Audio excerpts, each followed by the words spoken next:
Puitling Sunday School zirlai en lok na e kan lo ne le don ta a tun chuma hian zirlai som ni le pakuana kan en lok dona chuta chuan sam number somnga pakhat na le somnga pahni na le somnga le pathum na te hi hei ain kop thot maya heng sam number te hi zirlai som ni le pakuana da khom an ni a sam number somnga le pakhat ma hian chang som le pakwa anaya tin sam number somnga le panhi na hian chang kwa akeng boka sam number somnga le pathum na hian chang ruk akeng boka ti chuan tun tuma hian sam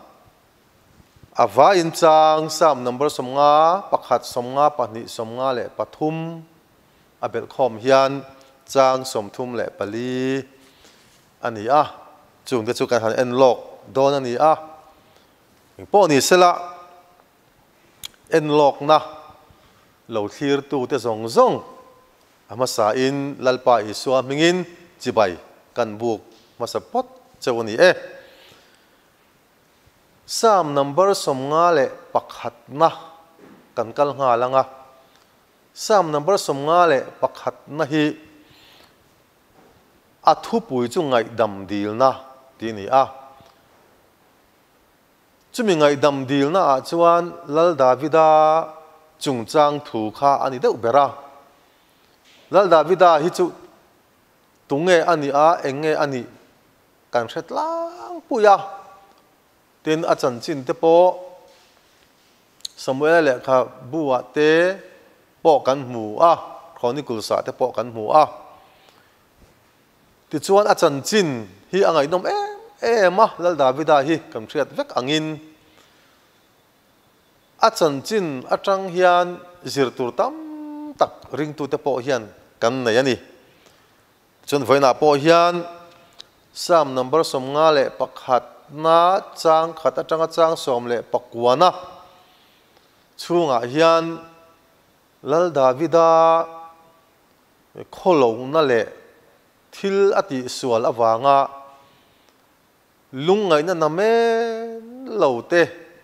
sheom na nasatak te ama a om chumi awanga pathian a auna pathian ngai dam na achan le theina tura thei to ka pathian akarna te po ti ila adik ome chuta chuan lal davida thilti sual lian tak chu kan hriat theuh angin asipai rual ro pui tak mai te zingami asipai uria hit mi le ngal chumi uria nupui betsebi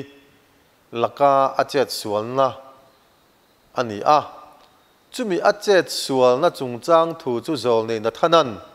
chiang takin te khin thu mangin aron soi dap dapa chu ta chang chuan chu thil ti sual tu chu tunge ani ti kha hriat chuina lo om ta a kan hrevek ka khalam kha chu kan soi zau lo wanga chu ta changa athin lung pathian mit mua thil sual ti nia in hriat na chuan ama chu avolet na sa hle ani ti kan hria a thin lung na takin hreom takin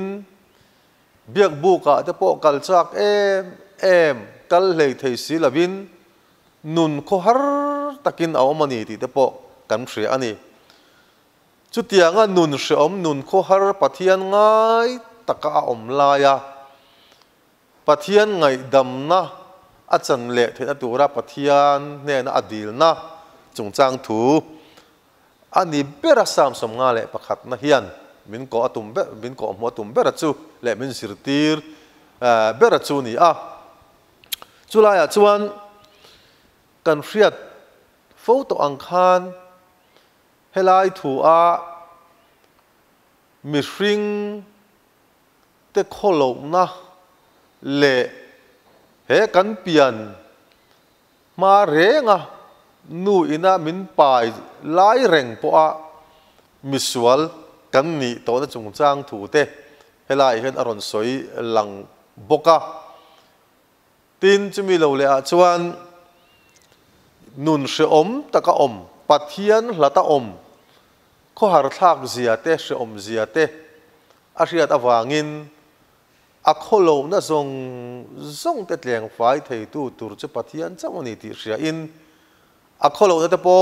tleng fai a pathian chu mingil nei tak ani ti shreng chunga a khongai na le alai nat na lan tir turin le chumi awanga a kholo na zong te lak bo sak turin pathian aron dil ta a tin sual na nei reng chunga in thoi na hlan te po kha a thin lung chuan thalo ati em a in thoi na te po hi pathian hian lom hle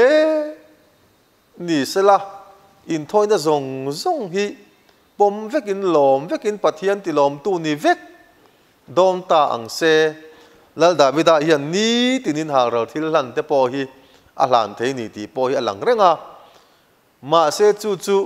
thin lung bo hlo pu chung le pathian du lo zong nun pui reng chunga khatiang ang thil lo vati kha pathian alom don chuang lo mani ti kha a khriat chen em awangin khalai chung chang thu te kha a ron soi chuaka chuta chuan in thoi na ro pui ber chu tharau lung chia ani thu te kan mu ani chung te chu helai sam number som nga le pakhat na hian chiang takin kan mu a tharau kan don chan tir te chuan mi hring tu po hi bian tharma kan han ti a tharau thiang nim baptisma te isuaminga nim phuma tui baptisma kan han chan te hian kan hlimin kan loma kan thla muang em ani hlim awang te lom awang te in patling pui te po mit tui atana sa thei em a hlim awanga mit tui tlak lom awanga mit tui tlak a om rualin lungai she om tor awanga mit tui tlak te po a om boka chu tiang chuan pathian kan hmu lai kan hnai lai taka kan hlim na ang te kha nei let le adu em alal davida hian chu tiang ang nun che chu pathian ne na dil la in ru thar ngai tu na thar num dan thar ama lom zong taka that taka nung tura he ariru angai tu na zong te po pathian in siam thar le vek tura angen na te kan hmu ani chu tiang chuan ya wangin he sam number som nga le pakhat na thu hi thuro pui tak ani a tin chu a hreom na le alung ngai na alo tora chu mi ten chu lung ngai na le hreom na rap thak tak mai achunga lo thleng a thil ti sual ui re na kha mi in lo tok ve pal hlau po ni sala chu tiang ang mi te chu khai chuaka nun kong dik zirtir tu turata na ama te po kha siam thar le turin pathian te po kha i an ngen ngal nge ani a aro pui hle ani ti lai kha war takin kan soi du ani ti chuan kha som nga le pakhat na chuan du tok mai ila som nga le pahni na hian kan soi to ang khan som nga le pahni na hian chang kwa anaya som nga le pahni na hi pathian ro rel na le khongai na tiani helai thu hi sam number som nga le pakhat na ne ni chuan a in zom ta hau lova sam number som nga le pakhat na hi chu lal davida in Israel rampum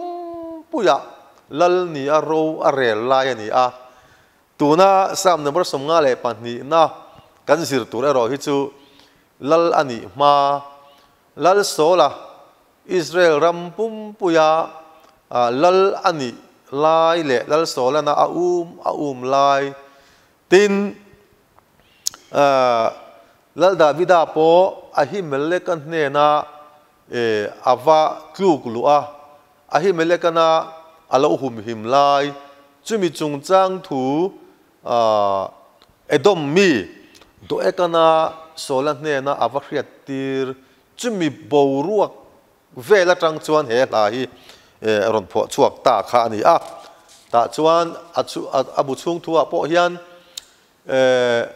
aom je taka chuan mi hring chak na te mi hring thil ti thei na te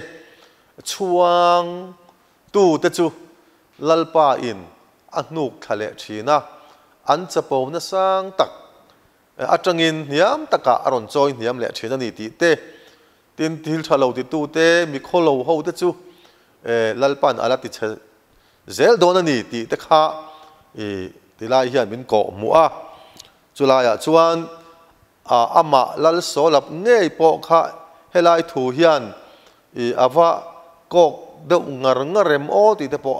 angai tu thaya amaro chu lal sola ngor ni chuang lavin khovela mi hring zinga mi chak mani ngaya in chak in ti te thil ti thei ve tok nia in hria te an oma chung te chuan an thil ti theina le chapo na te kha an thil ti theina le chak na te kha an chuanga an chapo pui thina ni ma se chu tiang ang chu ni chu tiang ang chung po chuan lalpa ero chu apa ngai renga angil nei na alangai renga chu tiang ang mitchak mithil ti thei mitchapo si ten lalpa nen an lo kir le theina ani chuan ngil nei takin do thei takin alanga kani ti ta kha he chang hian he number som nga le pani na hian min ron zir tir tin chu ti rual chuan mi hring tak sabung sang zinga hian lei chungchang thu ron soi lang na sakhopa mi hring rilru le ngai tuana ron soi chuak tu chu lei hi ni wangin man ruwa he lei hi sual hlom ti te po in kan mu tin zakopa le khathona po kan mu boka tin telaya po hian bum mangani thu te po kan mu dot tin reng soina ani thu te po kan mu chu wang chuan fel taka thu soya thil tha lo aya thil tha zok zel soi tura kan lei te po hi kan man apoimo ani apoimo je thu te tilaya hian kan mu ani sam number som nga le panni na achang top lam chang ruk chang sari chang riat chang kwa khalama khachuanin mithalo te le mithalo te le khovela anma nia in ngaya po michak in ti thil ti thei tok in ti te pathianina enge ni mol pho taka ala siam tur thu te anu niam tur thu te kan soi lai khan pathiana rinna ngatlat tu mi fel pathian ngaya mi fel te chuan lalpa leinat na te khongai na te aza ngai na te chu arin tlak zia an mu chulam chu an thlir ngat zok thina ni ti thu te kan mu ani chu tiang chuan helaya hian midang chanchin soi in pathian du lo zong ti tu te chanchin soi ma sela atopa chuan lal Davida chuan ke ero chuan ti in ama aron soi ta ani ero chu pathian biak na mun pathian biak in temple olive thingchor do lua ang ani thu ama kha aron in soi chuak ta chuta po chuan mi in an chak na le an thil ti theina te chapo puin chuang ma sela kei ero chuan pathian ngil nei na te athat na te alai nat na te akhongai na zong te chu kei chuan kum khua in chulam chu ka hoi tat dona ka ring tat dona ni ti in dal Davida hian aron soi chuak ta ani chutiang chu ania wangin chutia anga ama beisa ama ring tlat tu te chuan lalpa chu an fak lo thei don lawani ti thu ta kha aron soi chuaka chu kan ring tu ta na po kan enton tur poimo tak te po ni in alang le som nga le pathum na kan kal le nga lo anga som nga le pathum na hi som nga le pani na number in to ta po a oma maro ti chuan tlemin som nga pakhat na le nga ni na a in person ang kha chu ni ve ta lova he chu tlemin a thu kha ai na lon chhota a heta hi chuan mi hring sual zia chungchang kan zir dona chumi mi hring sual zia chungchang thuwa chuan pathian om ring lo te hi pathian ngaya chuan mi ni top mai ni pathian om ring tu lele van siam tu engkim siam tu om ring tu le chumi siam tu thin lung takaring tu hi lalpa ngai chuan mi fing ni om takani achan chu tilaya pathian reng om ring lo tu te chu mi tia soi ni wang khan pathian om ring tu chu mi fing kan ni mai don ni in alanga chu headline thuwa hian kan mu ani maro chu ti rol ro chuan mi hring te hi kholo na adin kan ni tlata wang khan pathian mit mua po mi hring te hian ama asiam tu chu ngai sak lova ama po zong lo ang hian a mu hial to chu wang chon tila hian kan chiaranga hethiama pathian zong reng an om emo ti kheturin pathian in van atangin mi hring fa te hi azuk ena an kirle ta threwa bollo takin an lo om ta veka tuma thil thwa ti reng an om lo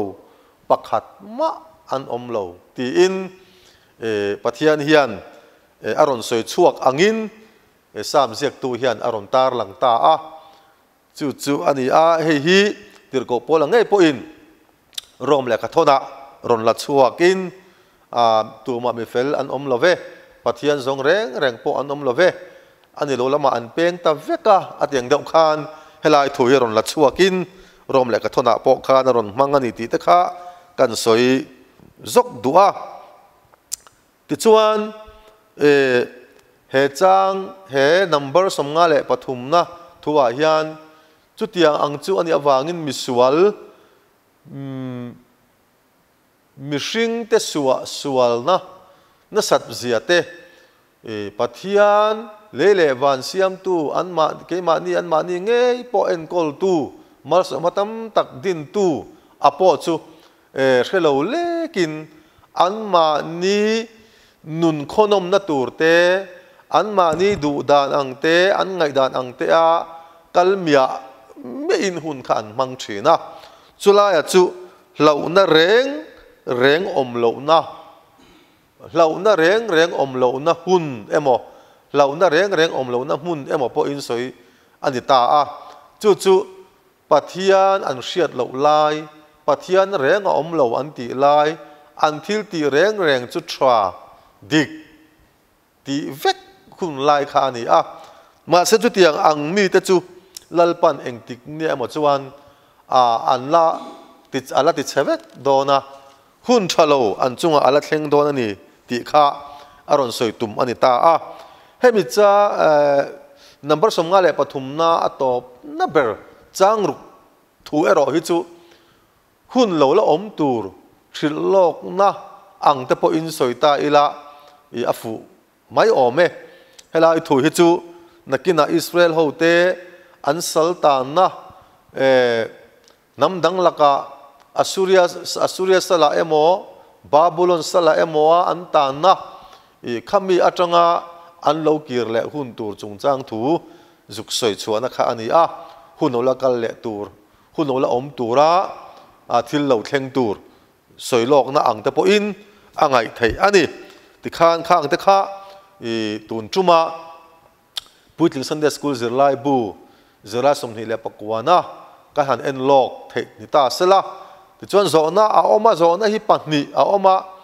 pakhat na chuan Davida sualna hril tura a hnena vakal kha tunge tia oma zona chu ama kan soi to boka zol nei na thana khani a tin pahni na hian Bible thing ming lang masabir kha eng thing nge ti zona oma china khan olive thing chungchang ha kan soi to a Genesis sa kan mu a ti chuan hetila ya po hian ron la chuakin Bible thing ming lang masabir chu olive thing ti in changila adik lo tur kha om chuang ina lang love tiang chuan voina tun tuma Sunday school kan zirlok kan enlok na chuti khan kan zo ta reng maya lo ngai thatu te ta na po lok na kan lo mang ani chuan alom om hle ang ti kha kan soidu ani ngai thatu te zong zong lo en tu te zong zong lalpan mal som cheu ro se amen.